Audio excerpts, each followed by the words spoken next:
Good morning, good morning. Welcome to Saturday Musings, my weekly Facebook live show where I answer your questions on how to build and scale a business. And today we're going to be talking about how to make Q2, the second quarter of the year, a success. We've just come to the end of Q1. I hope that the plans that you made at the beginning of the year have worked out well for you and that you're on your way to a successful year. I've got 5 ways that you can improve on your Q2, and I'm going to work through each of those in turn today during the course of this video, and I'm going to spend particular time on the last one because it's something that I don't see a lot of business owners do. So I want to spend a little bit of extra time on that one. But first off, if you are new here and have just come across me and wondering who I am, I'm Denyse Whillier. I'm a former chief executive and the founder of a business consulting and coaching agency called Built to Succeed, and that's on the West Sussex coast in the UK. So by way of background, I spent 8 years as a chief executive. I have 25 years of senior management and leadership experience. I trained at Cranfield School of Management, which is one of the UK's top business schools, and now I consult on business and leadership. So if you want to find out more about what I do, I've got lots of information on my website about me, and also lots of resources for you in the form of articles that I've written that you might enjoy checking out. So that's a little bit by way of background about me.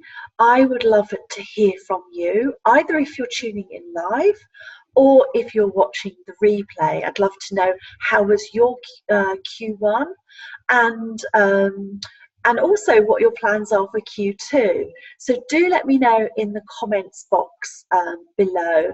And if you're watching this as a replay, either on Facebook Live, I'm also recording it as a YouTube video, please do put your comments, do reply, because I will be checking in periodically to see what responses there have been to this particular video.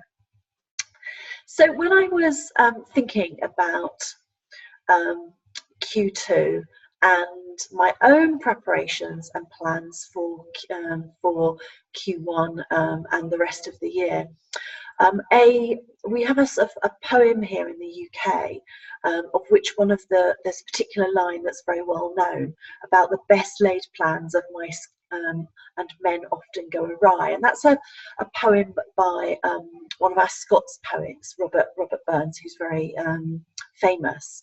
And the inspiration for this particular poem came because he was ploughing in the fields and he accidentally destroyed a mouse nest, and that mouse needed that nest to survive the winter. So that's where this particular saying, the best laid plans of mice and men often go awry, comes from.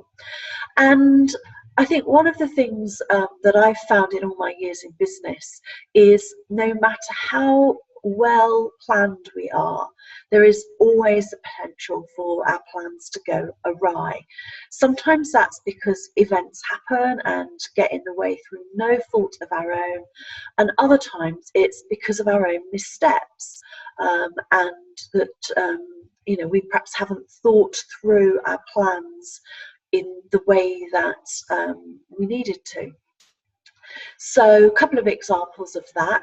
So actually my first quarter of the year didn't go as planned, and that's because I had a sort of series of health issues. Nothing serious. I had a very bad dose of the flu over Christmas. So just as I was sort of winding up my planning for Q1, I'd done a lot of work on my business plan towards the end of the last year, and then kind of really sort of firmed up my plans over Christmas and New Year, and then was hit very badly with the flu. Then felt better, then came down with a cold, and then had some other health issues as well.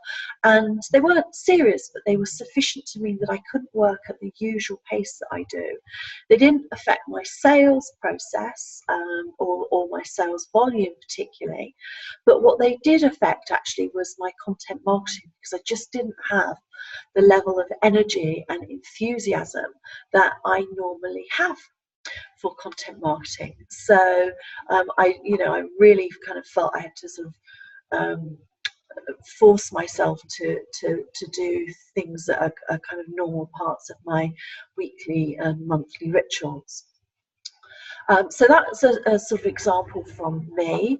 And then an example that we're all familiar with at the moment is Facebook. So Facebook has really been in the news, both in the US and in the UK particularly, but also more widely as well. I know there's been a lot of reporting in India, for example, and that really comes off the back of a whole series of missteps that Facebook have made that are really rooted in a kind of corporate failure, in a leadership failure, and in a problem with their business model where they haven't protected customer data.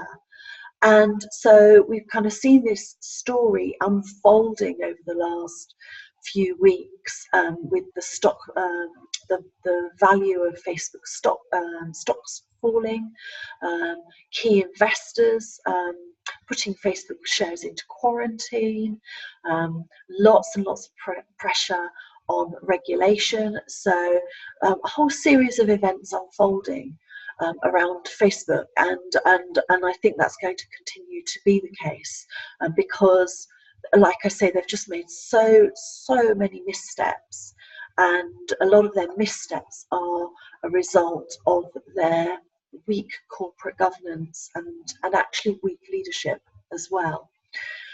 So I've been tracking events as they unfold over on my Twitter feed and kind of keeping a log of them. So if you want to kind of get up to speed with that particular story, then do hop over to Twitter and see what I've been sharing over there.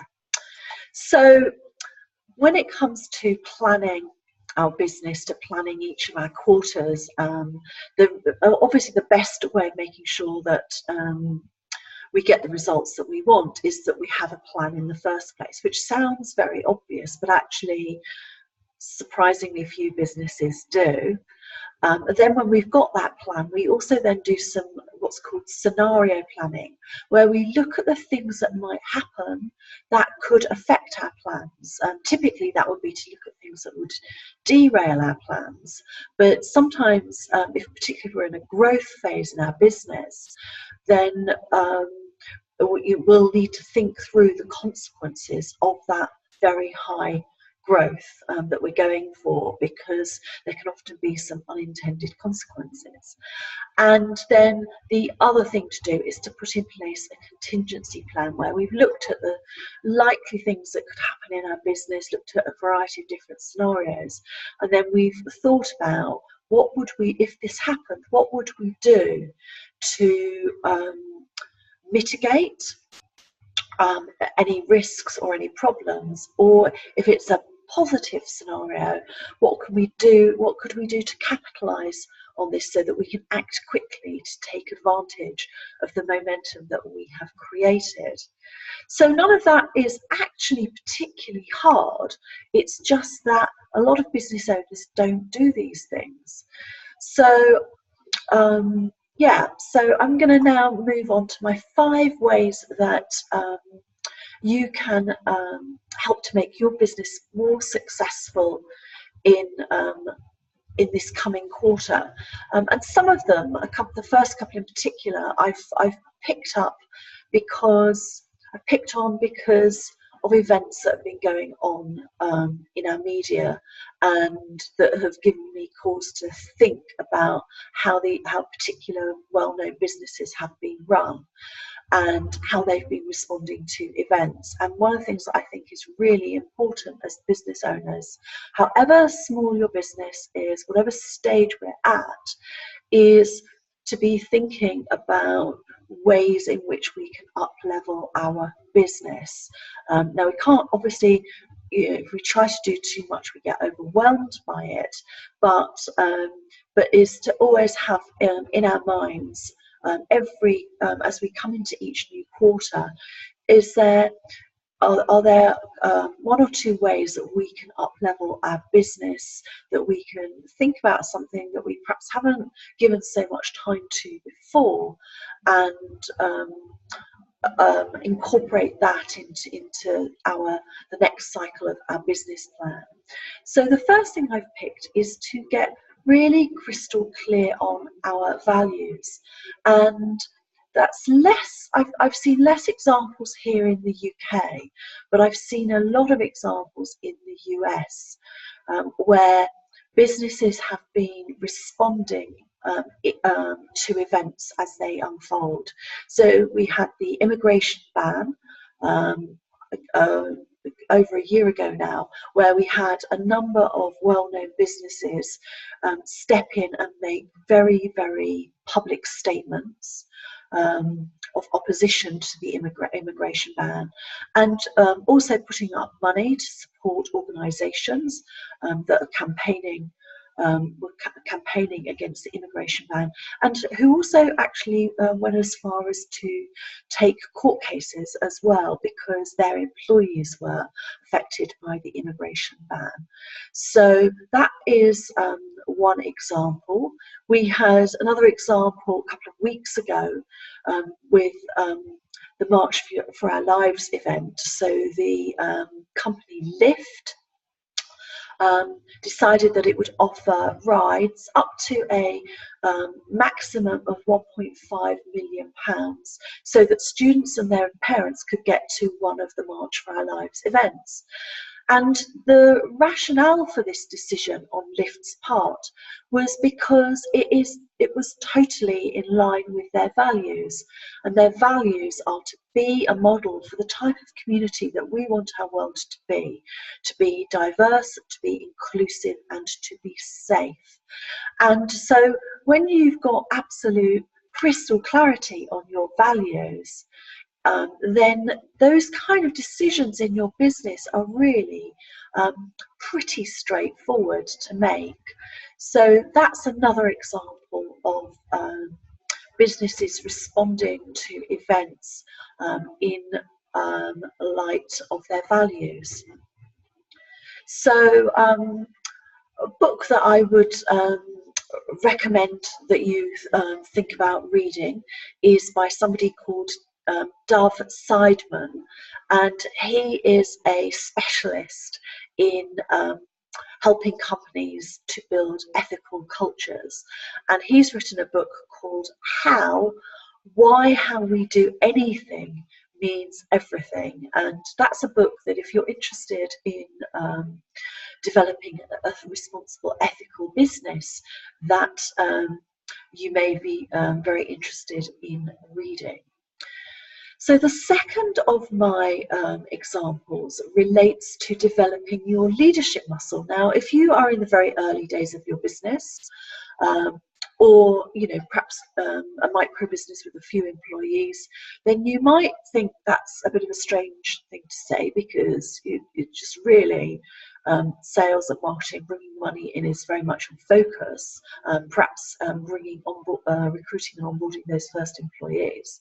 So you perhaps don't see yourself as being a leader right now.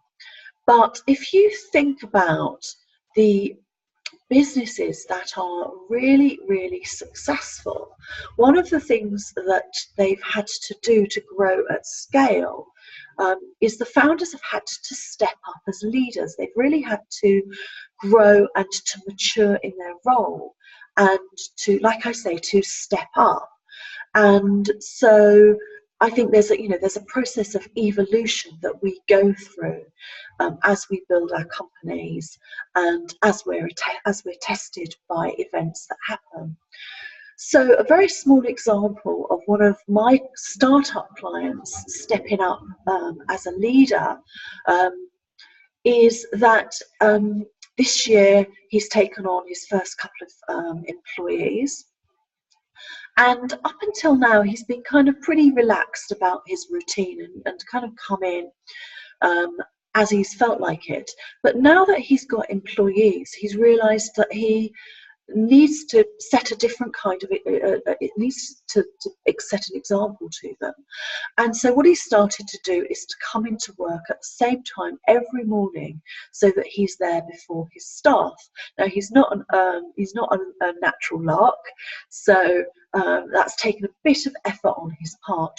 But that is just a small example of somebody stepping up as a leader, recognising that they want to set that positive example to their employees, so that they're in at work before their employees arrive. And that obviously gives him a little bit of quiet time too, as well, to prepare for the day. A second example would be go back to what's been happening at Facebook. So Facebook's problems are in part because of its particular business model and the way in which it makes money. So that is going to take quite some time to engineer it, for them to re-engineer that. But the more immediate problem, or the more evident problem, is a leadership problem, because we had those few days where Facebook was really in the news. This was something that I talked about on another Facebook Live. They were really in the news, really getting hammered with kind of revelations unfolding in the light of the Cambridge Analytica scandal. And Mark Zuckerberg and Sheryl Sandberg were silent for 5 days, and it was 5 days before they actually said anything at all. And I just thought that was really astounding that they did that, and that spoke to me to their leadership. And it also spoke to me about who they have around them, advising them, because you know, they really needed to have people on their executive team, on their board, who were challenging them to step up and say the right thing. I'm not going to go into it in detail here, but I've just found their responses to be very, very weak and unconvincing, and like I say, not really stepping up as a leader. So that's something I think that is well worth you thinking about, particularly if you have started to employ people, is what are the ways that you might start to step up, up level your game as a leader. So my third one is build out a cash flow forecast. Now, I get very, very excited about cash flow forecasts. One of the things that baffles me about business owners is how few of them do a cash flow forecast. A lot of business owners do what I call bank account management, which is where they're looking in the bank account, seeing how much is in the bank, and then using that to make decisions about what they can afford to pay and what they can't afford to pay. And obviously what that is a snapshot in time.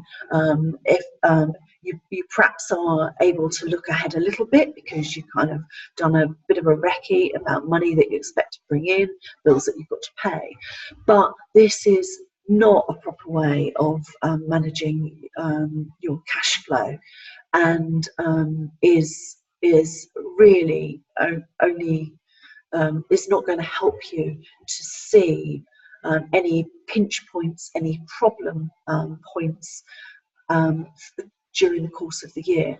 So one of the things that I have my clients do is build out their cash flow forecast for the year, on a, generally speaking, on a weekly basis. If they have a fairly simple business with that doesn't have a lot of ins and outs in their business, so a business like mine, which would be a very simple business to run, would be a great example.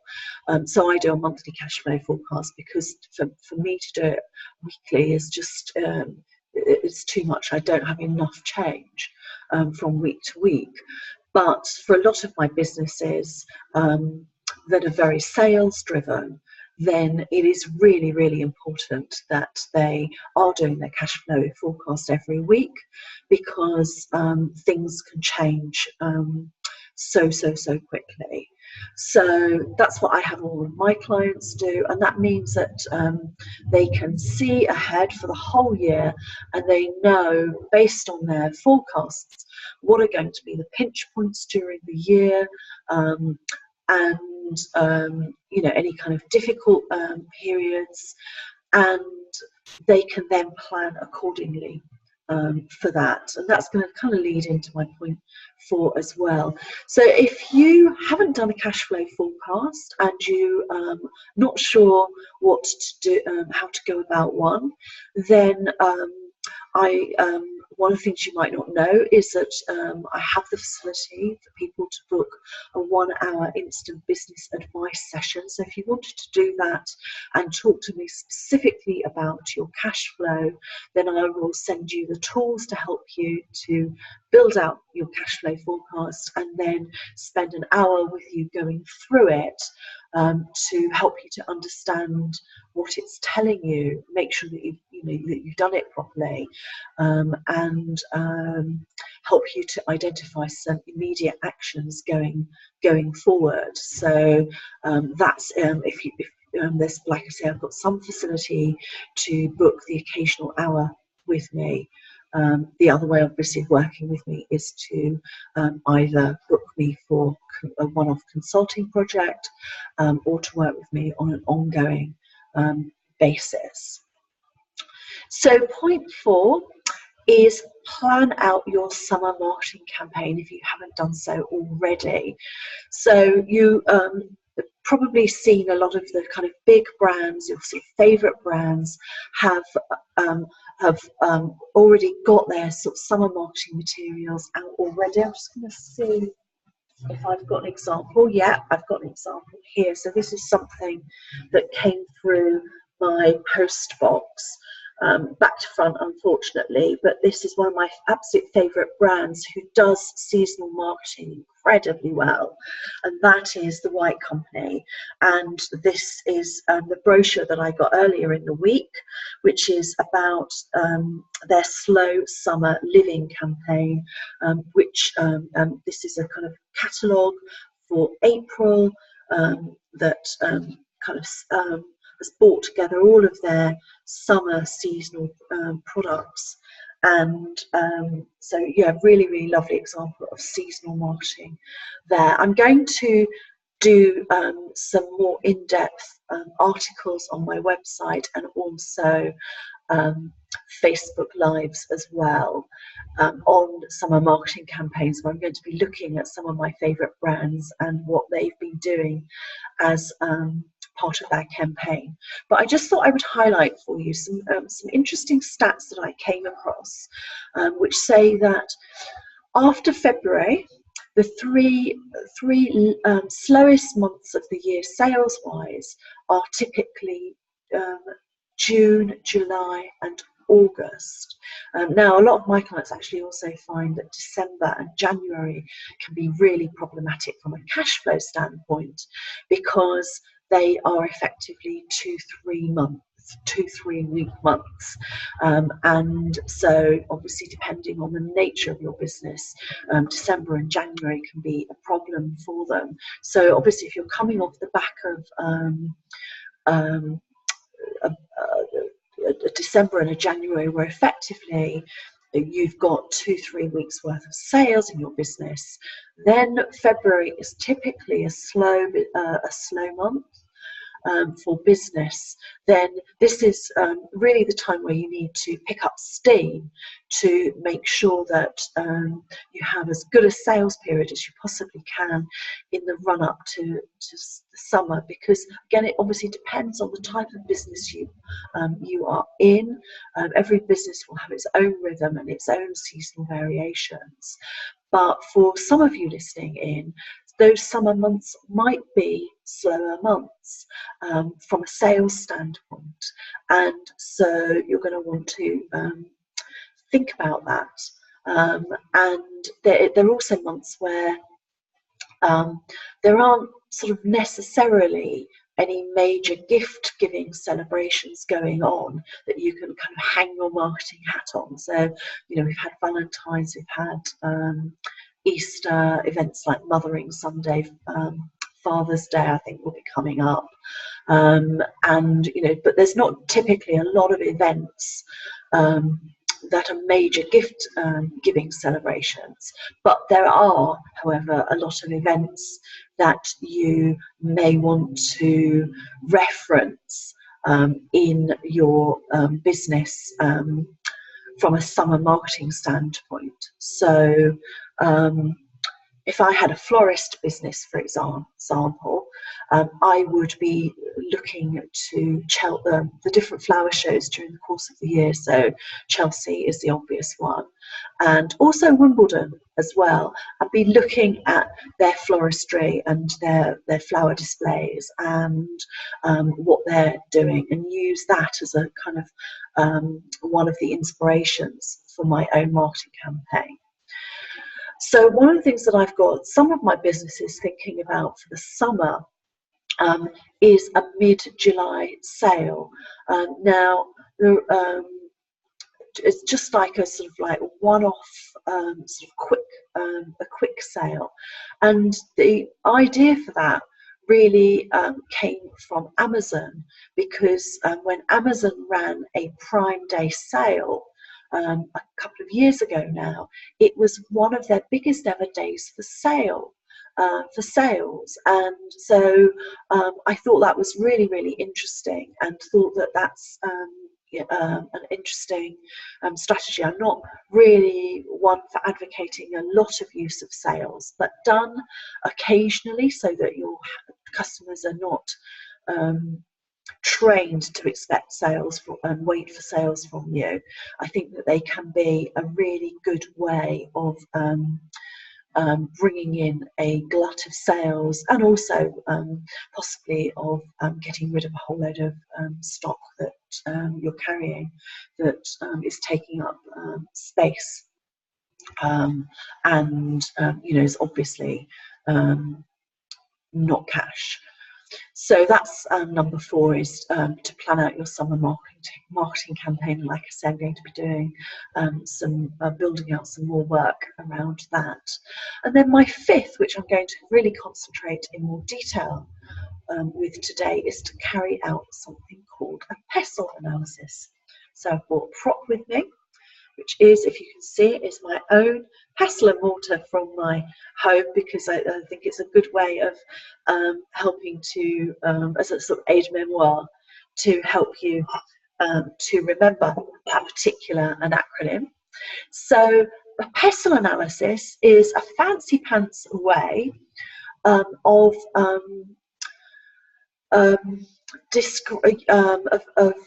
analysing the what's called the macro environmental factors that are going to have an impact on your business or your organisation.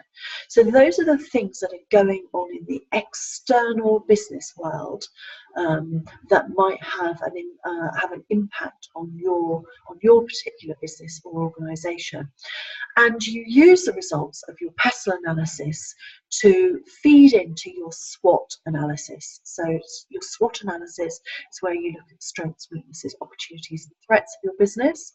And PESTLE is an acronym that stands for political, economic, social, technological, legal, and environmental factors. And we're going to work through each of these in turn. And I'm going to use an example for each of these that is from a business that you're very likely to know. kind of try and illustrate the point. So like I say, a PESTLE analysis is used often with other analytical business tools, so like a SWOT analysis, and also something called Porter's 5 forces. And you would normally do a PESTLE analysis as part of your annual business planning process. So I did one back at the beginning of November when I did spent sort of 2-3 days holed up on my own, working on my business plan. I've got an article up on my website about that if that's something that you'd be interested in reading more about. But it's also something that I like to keep under regular review, and I typically do that at the end of each quarter when I do my quarterly review. So a quarterly review is part of is one of my business habits that I've had ever since I first started work as a CEO, and sort of had control over my own work habits. I mean, I did them, but probably in a different way in previous management and leadership positions. But from being a CEO, one of my absolute habits is doing this quarterly review, and you know. A PESTLE analysis, if we think about what it stands for, is the political, economic, social, technological, legal, and environmental factors. These don't stand still, and they can actually move pretty quickly as well, and pretty unexpectedly. And so to have a look back over what you did for your annual review when you come to do your quarterly review is a good thing. And then also just to have a think about, has anything changed in the environment that could have an impact on your business? And then obviously if you're doing that on a quarterly basis and you're making that a habit, it then starts to become more natural to you to think in that way as well. So like I say, I'm going to run through each of these in turn and give you a bit of an example of something that will be familiar with you. So before I do, a quick sip of coffee because my throat is getting really dry and I'm in danger of losing my voice. So the first one is political. So political is basically any political decisions, the political stability of your country, things to do with trade regulations, safety regulations, decisions about new legislation that will arise through your country's legislative process.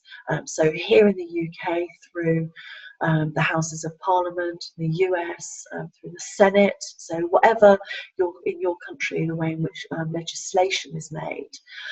And these will have an impact on the business environment and trade markets. So the obvious example right now is this extraordinary US trade war that there is with China. So that is a very obvious example of a political factor that is going to affect a whole number of industries because the Chinese government have come up with a list of all the different products that they are going to apply a tariff to. So if you are a farmer in the soybean industry, then these tariffs, these 25% tariffs, are potentially a devastating blow to your business because that's an industry that already operates on razor-thin profit margins. So an increase in tariffs, they're just not going to be able to afford that. And so, you know, that if in the example of the soybean industry, they would need to be looking to other markets to buy their products, and you know, that's going to take some time to find other suppliers. And the other thing that I would certainly be looking at, if they haven't done so already, is diversifying my agricultural base, because so that I don't have all my eggs in one basket. So that's a very, very obvious example of a political factor that is going to impact a whole number of businesses, both in terms of those where tariffs have been applied, as well as in the home economy, so the US in this example. The next one is economic factors. So these are factors like inflation, interest rates, things like economic growth, the unemployment rate, and policies, and the kind of business cycle followed in your country. So the obvious example here for an economic factor that could affect businesses is Britain's decision to leave the European Union. Now, if you've been following the Chancellor's forecasts, you will know that economic growth is slowing down, and what that means is that the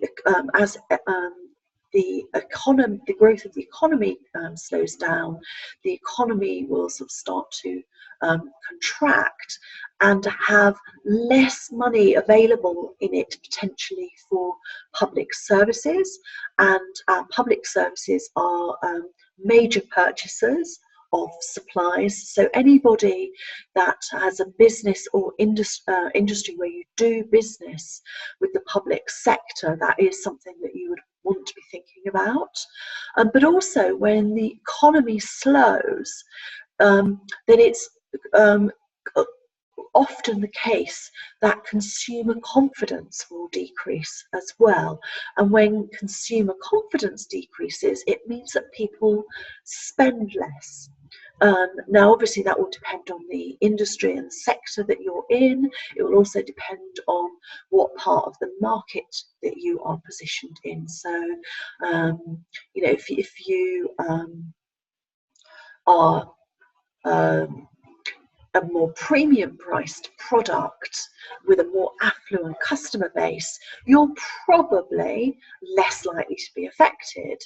But if you are the lower to middle price points, then that's where you could see customer behaviour changing. So an example of that here in the UK is that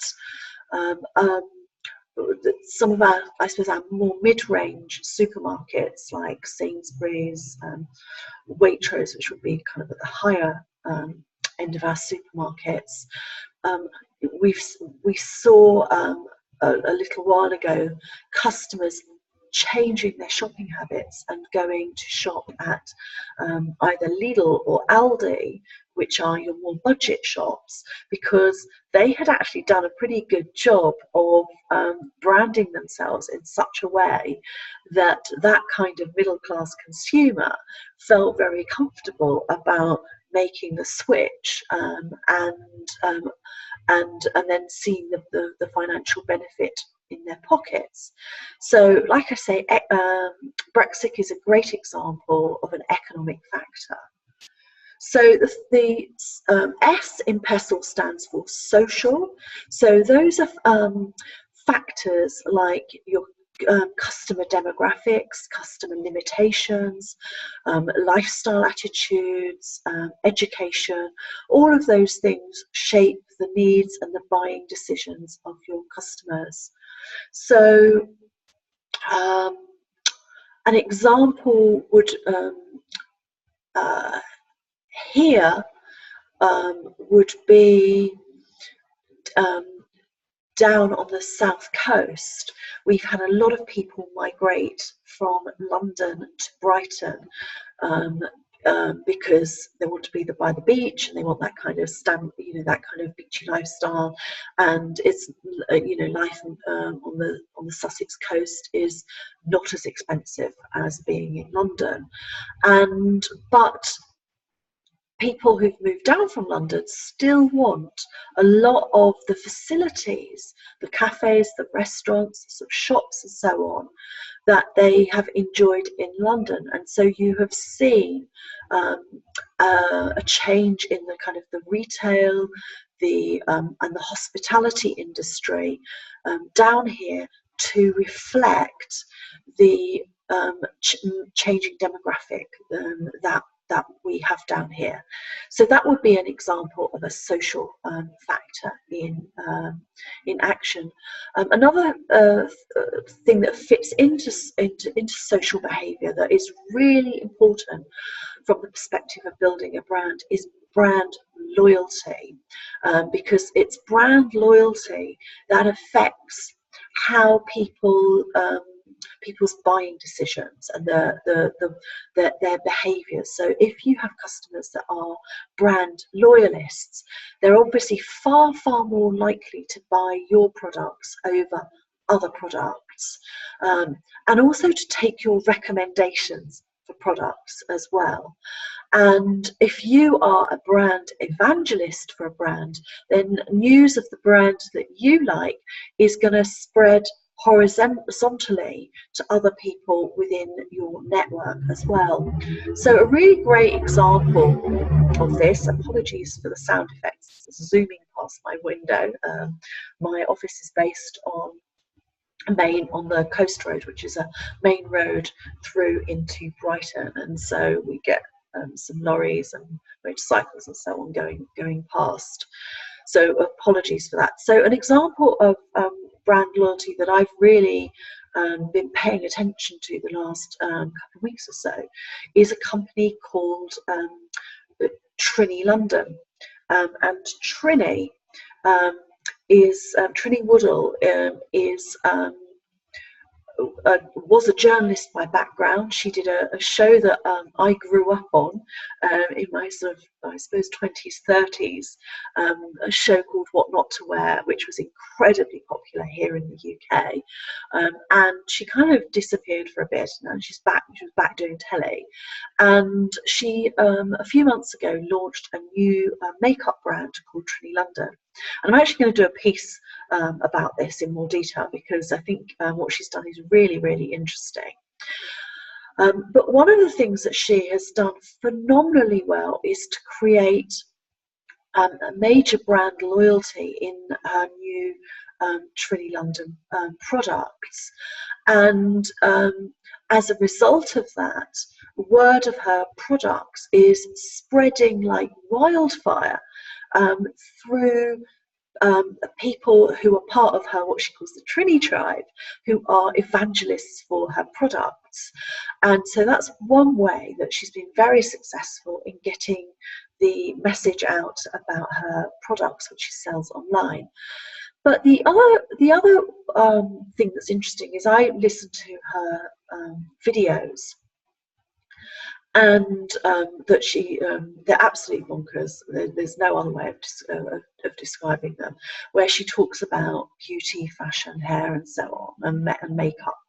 And so I've been listening to some of her videos where she talks about the different products that she uses, and so and I've been kind of paying attention to those. And she recommended a company called The Ordinary, and coincidentally I heard a few other people talking about The Ordinary as well, and thought, right, I'm going to check this company out. Wasn't a company I'd heard of before, and looked them up, and they are a sub-brand of a company called Deciem. Now Deciem is a company, I use their products, but their products as retailed through a partnership with the White Company. So I buy the White Company's skincare products, which are manufactured, like I say, in partnership with Deciem. And but I wasn't familiar with other products within their brand family. Heard about them from Trinny, also from other people, because I respect the advice that she gives, because it's quite evident to me that she's incredibly well researched on skincare.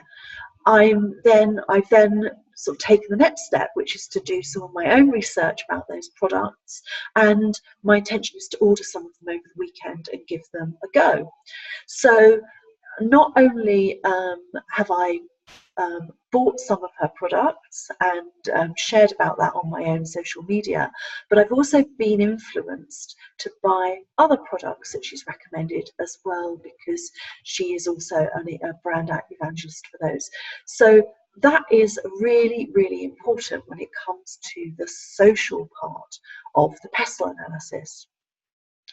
Now the T is technological, and that's really all about the ways in which technology can either positively or negatively impact our business, our product, or our service. So that's really anything that is a technological advancement, and it might be the way in which we use technologies in our business, the way in which the role of the internet is evolving.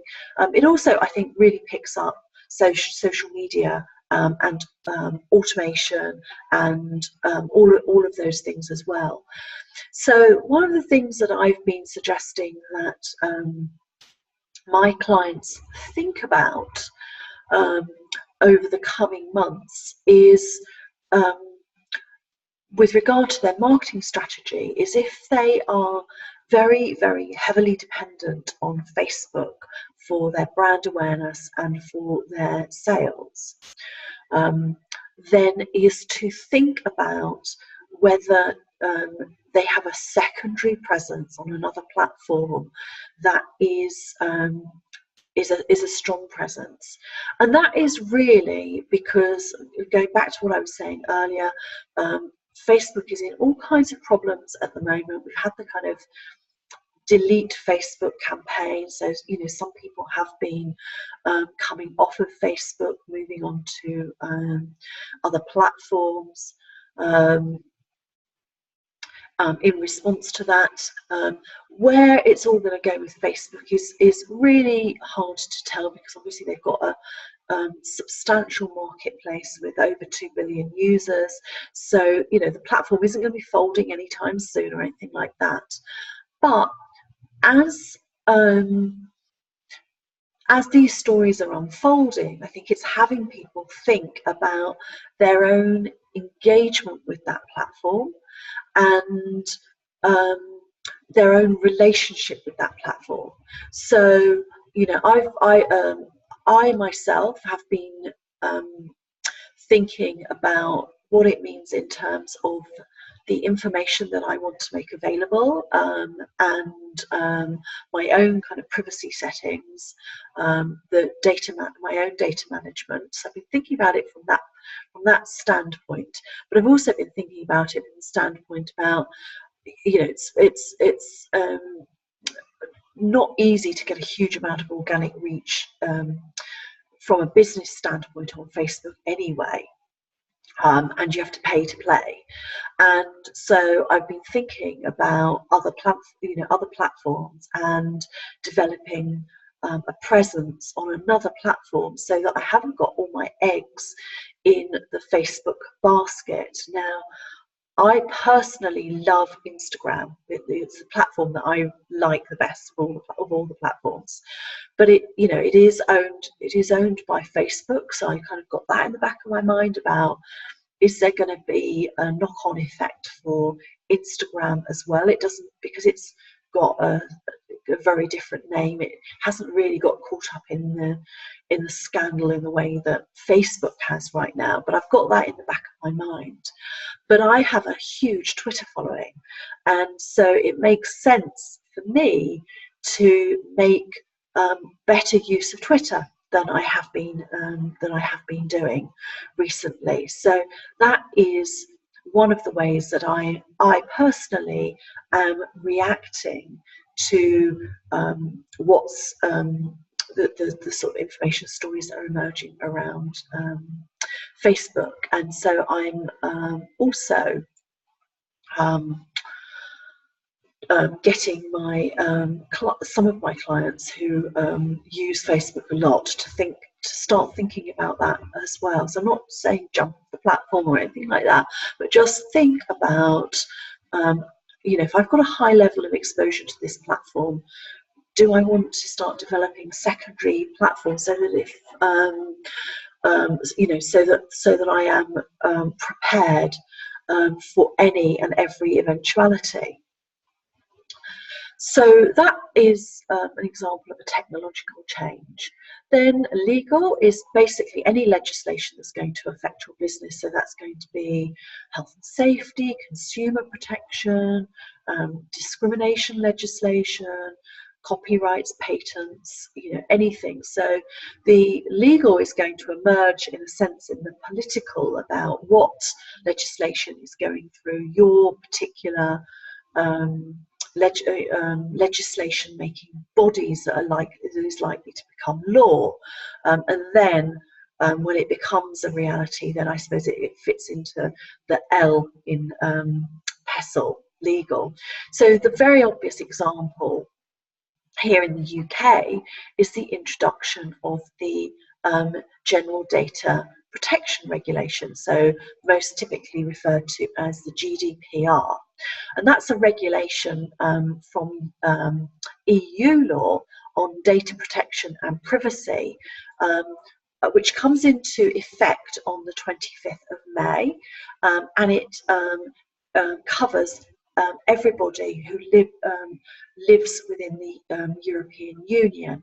And so you see a lot of people thinking about how this applies to their business, particularly when they're collecting data, email addresses for businesses. So just a couple of days ago, I got an email from Amnesty International asking me whether I want to continue to be a subscriber for Amnesty International and continue to receive their emails, and this was part of their initiative to respond to the GDPR so that they can evidence, if asked, that they are compliant with that legislation.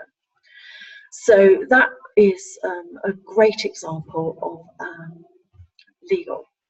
And then my final one, the final one, is environment. So environment really relates to any changes in weather and climate, also legislation regarding pollution and recycling, things like waste management, the use of green and eco-friendly products and practices. And what I would say about this is that there is very much a trend towards responsible business, and lots of research being done by about consumers' shopping habits, that they want to buy products from socially responsible businesses which will cover their environmental practices. They don't expect to pay more for it, but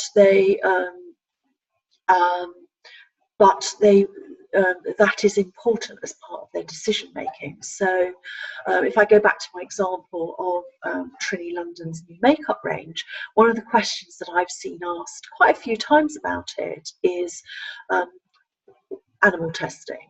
Where are your products made, and are they environmentally friendly, and are they tested on animals or not?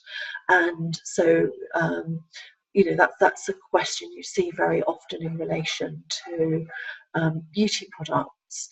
An example that I came across that I'd like to share with you is the oil giant Exxon Mobil, and how they responded to environmental factors in their business. So for a very long time, going back actually to 1981, ExxonMobil had research which said that that warned them about the dangers of man-made climate change. And rather than think about what that meant for their business model and be sort of thinking about, I suppose, emerging market trends, what the company decided to do in response to their own research about man-made climate change was to not just stick their head in the sand about it, but actually to pump money into lobbying and investing in campaigns that denied climate change. So they ploughed millions and millions of dollars into climate change denial campaigns, and into claiming that the future lies in oil and gas. And I guess we've really seen that play out in the US in recent months, where with Trump on the campaign trail, saying it's all there to to support the sort of traditional industries like coal and so on and so forth, and being very, very anti the new emerging energies, and appointing climate change deniers to his administration. So obviously Scott Pruitt at the EPA is the obvious example. And so we're still seeing that kind of play out in the political arena with these climate change denial views being postulated. But interestingly, ExxonMobil did change its stance, and it is now investing in research and development into the clean energy business. But you can't help but wonder what would have happened if, way back when they had identified that man-made climate change was a problem, what would have happened if they had started to do more research and development and taken a more positive attitude towards developing renewable sources of energy, and both in terms of where they would be in the marketplace in terms of the products they have, but also in terms of their brand reputation as well, because they, when we hear the words Exxon Mobil, we have a certain perception about the company comes straight into our minds, and for many of us, that's not a good perception.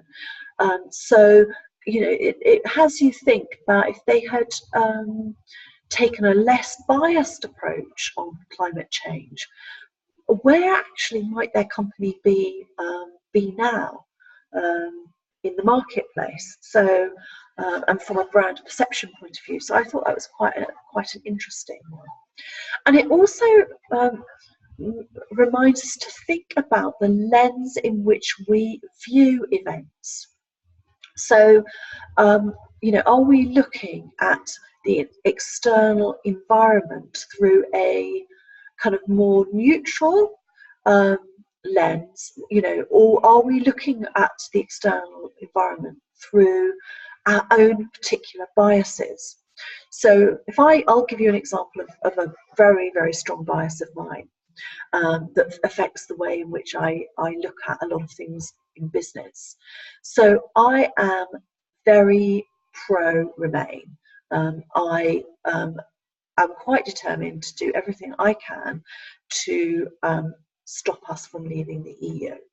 And I'm very upfront about that, and there are a range of reasons why I am so strongly pro-Remain, from a business standpoint, from an economic standpoint, but also from a geopolitical standpoint as well. Now, I have to bear in mind when I'm thinking about my business, when I'm thinking about other businesses, that I look at the world through a very pro-Remain standpoint and through a very anti-Brexit standpoint, and not everybody else is like that. And also, this is my truth, it's my reality. It's not the only reality that there is. And so so it's important for me to recognise that I'm looking at business in particular through the lens of being very pro-Remain. So it's important that I challenge those beliefs of mine and think about it from a more neutral standpoint, and also from the standpoint of people who take a different view to me as well. And so that I'm not just operating from one specific bias. So I think that's very, very important when we're looking at the external world and the lens that we're looking through, that we're not duplicating our own bias. So to move on, if we want to stay ahead of our competitors, it really does pay to spend a small amount of time doing a PESTLE analysis and then keeping it under regular review. So I'm just going to talk very quickly about one of my clients, because I want to give a kind of real life example of a very successful local business employing 80 people. It's predominantly a female led business. In fact, I don't think I've met any male members of staff working for that particular business, and they're operating in a sector that is very, very tough, where the majority of businesses are actually loss making, and in which there are apparently around 11% of the zombie companies, which means that these are companies where their liabilities are actually greater than their assets. And that's the home care industry, which is an industry that I know very well. And I know from having managed as part of a portfolio of services that included home care, it included insurance and a range of other services, that it is a tough market, and that here in the UK, a lot of providers have decided to pull out because they found it unaffordable to provide high quality care, particularly when they are operating block contracts. So block contracts are something that local authorities here in the UK offer for home care, as well as a whole range of other services, which on the face appear attractive because what you're getting is huge volume, and so you can get some economies of scale that way. But if in a industry like home care, the average hourly rate that companies are being paid is around £16 per hour per client. We hire in London, of which a minimum of £7.83 goes on pay. I say a minimum because that's the national living wage, which went up. Has just gone up, so that's another example of a factor that you would be thinking about as part of your PESTLE analysis, is the minimum wage and what's happening with regard to that. And then the rest of that money goes on other staff that you need to oversee the service, recruitment, national insurance, sick pay, uniforms, mobile phones, scheduling, supervision and mileage. So once you take all of those things out, there's not actually a lot of slack left in that £16 per hour per client, and that is okay if everything is running smoothly. But if something goes wrong, there's not a lot of slack there to have the money to deal with that, because it's an industry that is operating really on razor slim profit margins.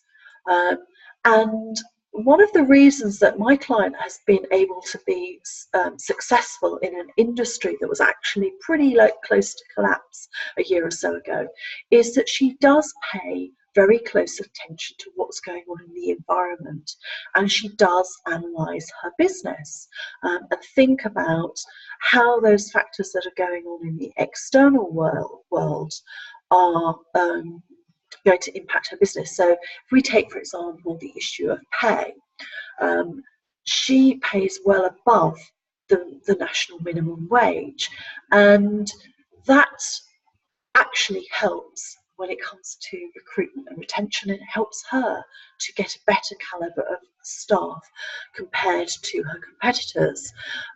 One of her competitors that I know in the care home industry rues having to pay any more than he has to. So, you know, if there's an increase in the national minimum wage, you know, he's very, very negative about that, very negative about having to contribute towards additional pension costs and so on and so forth. And that has a knock-on effect in his business, because he's paying sort of like bargain basement pay rates, and the staff that he attracts are of the calibre, are of a pretty low calibre, and so there's a high turnover. It's not an especially productive workforce, and it's a workforce where you get a lot of performance and disciplinary type issues. So that kind of meanness in salary rates has a cost elsewhere, which my client doesn't experience, because in the same way, because she's able to recruit a much better calibre of staff. So I'm just going to highlight for you 5 factors that we identified as being significant for her business. They're not the only factors, but just kind of 5 key factors that are going to have an impact on her business. That's the postman just arriving. So the first factor is that she is in an industry where the regulatory body, the CQC, is actually changing yet again the way in which it inspects providers. So she's expecting them to come in and do their next inspection in later in the summer, and so it's really important that she familiarises herself with the way in which CQC will be inspecting providers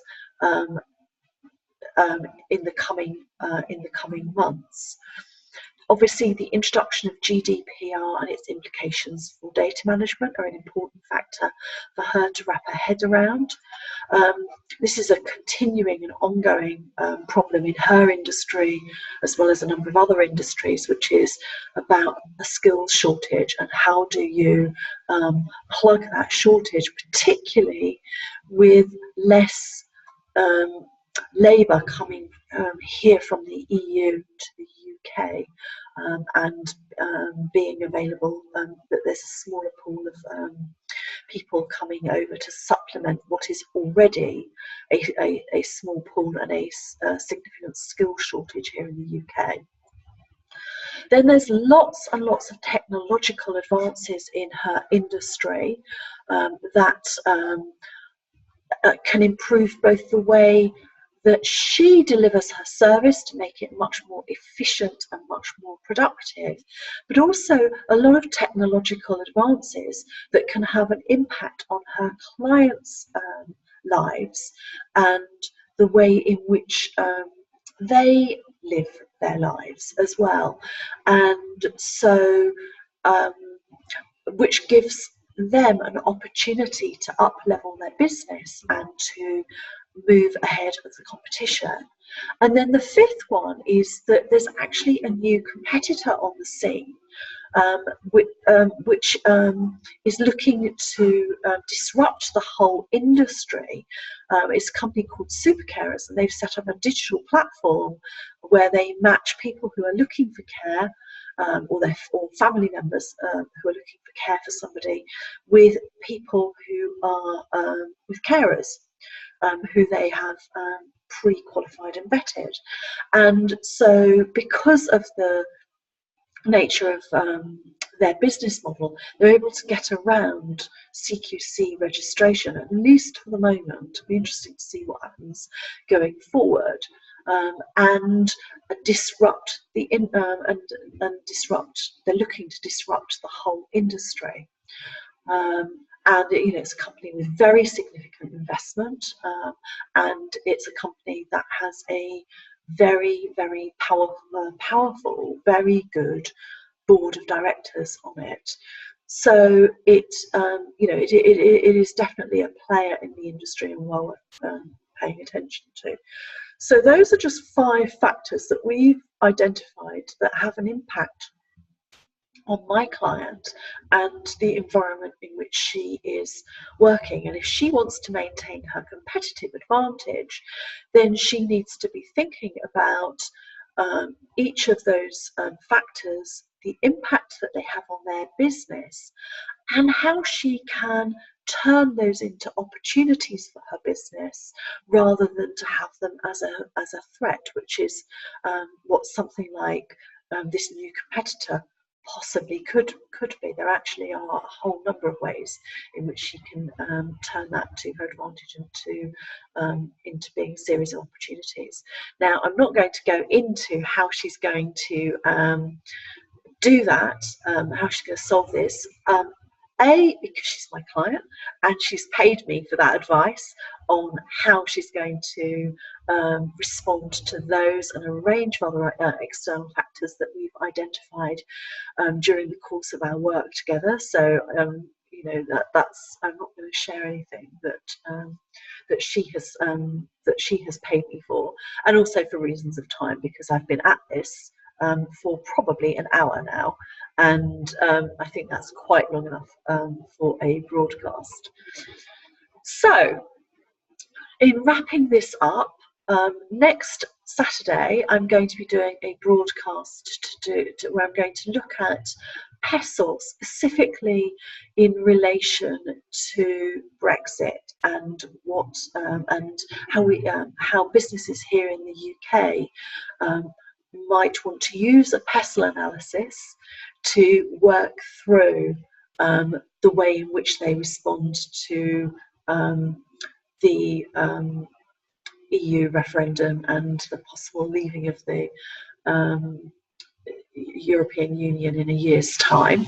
So I'm going to be doing a broadcast next Saturday specifically about that. I'm going to be writing about Trini London, and my intention is to again use the example of a PESTLE analysis as it applies to the beauty industry and the sorts of things that the beauty industry might be considering if they were doing a PESTLE analysis, and then make that apply that to Trini London, which is my kind of latest brand crush. And in the next few weeks, I'm also going to be honing in on examples of really great summer marketing campaigns from some of my favourite brands. So I'm off, actually, once I'm done here, I'm off into Brighton, and I want to stop at Neptune, which is one of my favourite brands, to pick up their spring summer catalogue to see what they what they're doing in relation to their marketing.